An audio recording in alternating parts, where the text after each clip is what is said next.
Hey, good evening, everybody. Dan Roach here. Happy Sunday. I hope you had a good weekend. Let's get into the weekly video. Very interesting. The economy, you get signs last week, just trouble. This week, there's no trouble. Stock market looks overbought, but it just keeps on grinding. It's really definitely unstoppable at this point. But as you know, and I know I'm a broken record here, as soon as I start saying it's unstoppable, it's very stoppable. We are definitely overbought. There's no question about that. We're definitely due for a pullback. It's not if, it's when. The trick is if you pull out now, then you could end up being on the sidelines too soon, miss some upside. On the other hand, personally, always, I'd rather miss out on some upside than get caught in a massive downdraft. Home builder confidence, a little bit of a mixed message here. It did edge up slightly in July, but it's historically quite low. The fact that it edged up even a little bit is a surprise to me. This is shocking. Home prices reached a record 401,000 in the 4 weeks ending July 13th. Record home prices. Just let that register.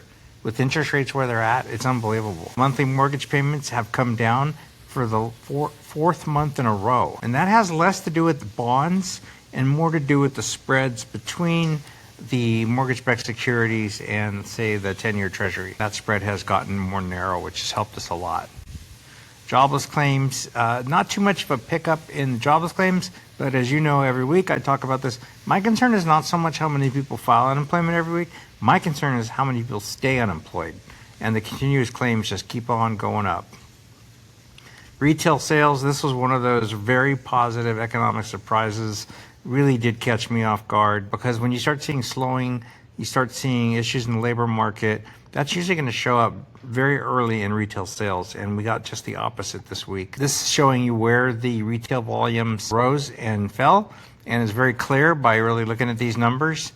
This had a lot to do with the tariff shock in terms of the companies that didn't do as well. The Philly Fed Manufacturing Index, which to me can be significant. It's not one of the more important, but it's certainly worth paying attention to. It jumped to 15.9 in July. The consensus was that it would drop, and it goes up 15.9.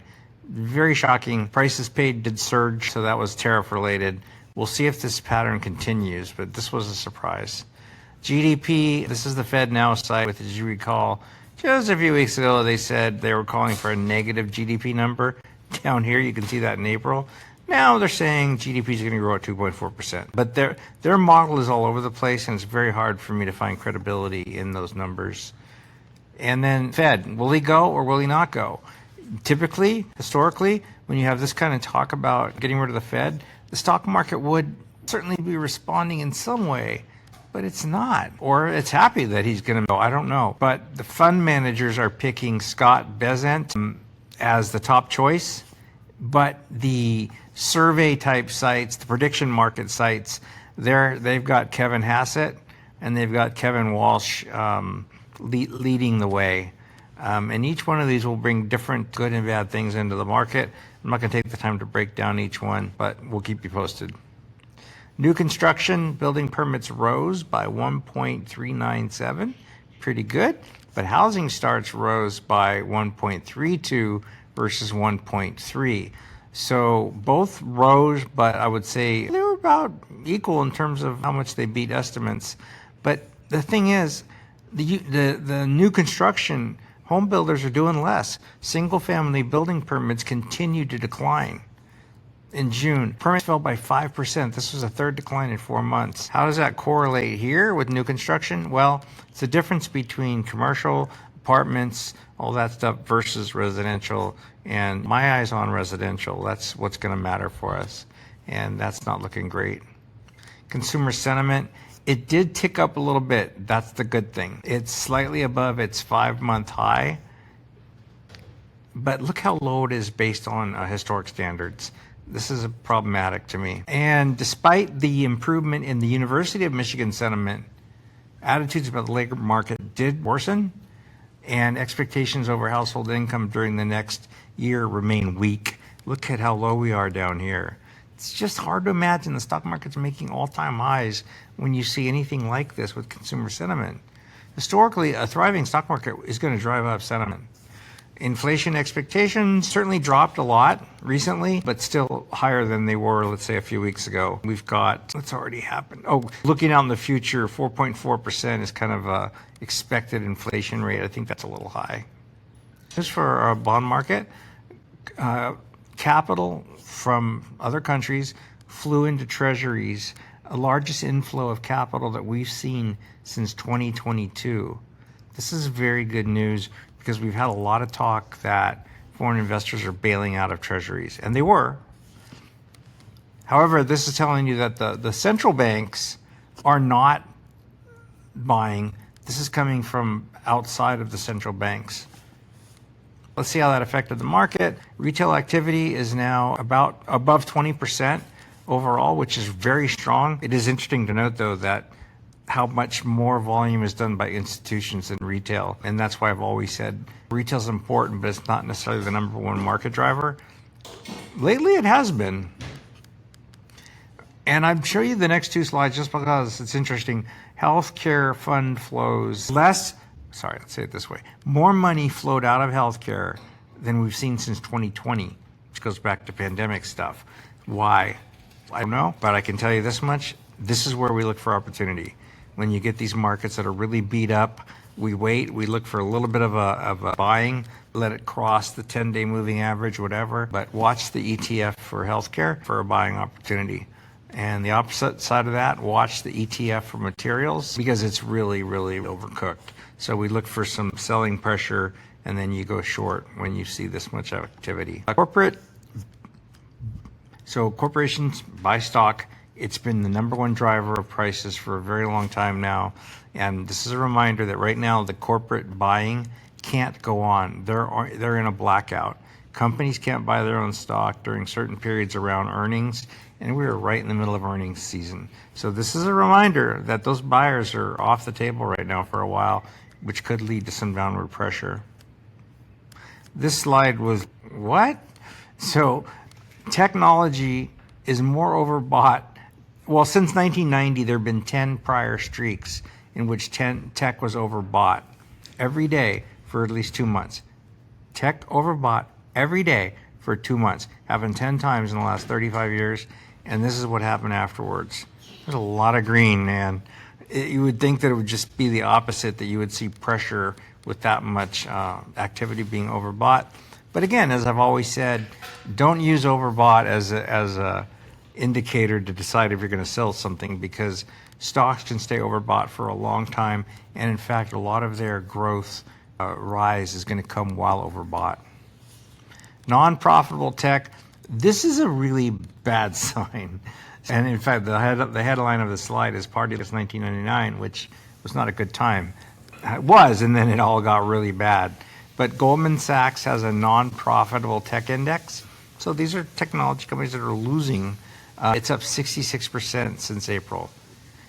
When investors are chasing risk assets to that level, chasing unprofitable companies, that's historically been a sign of the top, at least a temporary top. Technology versus consumer staples ratio, it's breaking out above the dot-com highs. That's another problem, above the dot-com highs. Yikes. And then this is the SPX versus the VIX. VIX is the fear index. There's a ratio that they normally maintain, and the VIX did not confirm the higher price that we saw made on Thursday. So VIX should have dropped while the market was going up, and VIX actually went up a little bit. Another warning sign for you. There's a few of them. Magnificent Seven, these are the big super stocks, Facebook, Amazon, Google, NVIDIA, etc. 7 of them. And you compare those to the bottom 493 stocks.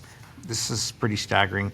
Analysts expect the Magnificent Seven stocks to rise by 14% year over year. It's pretty big. Yet the other 493 stocks, so actually the market, they're predicting is going to rise only 3.4%.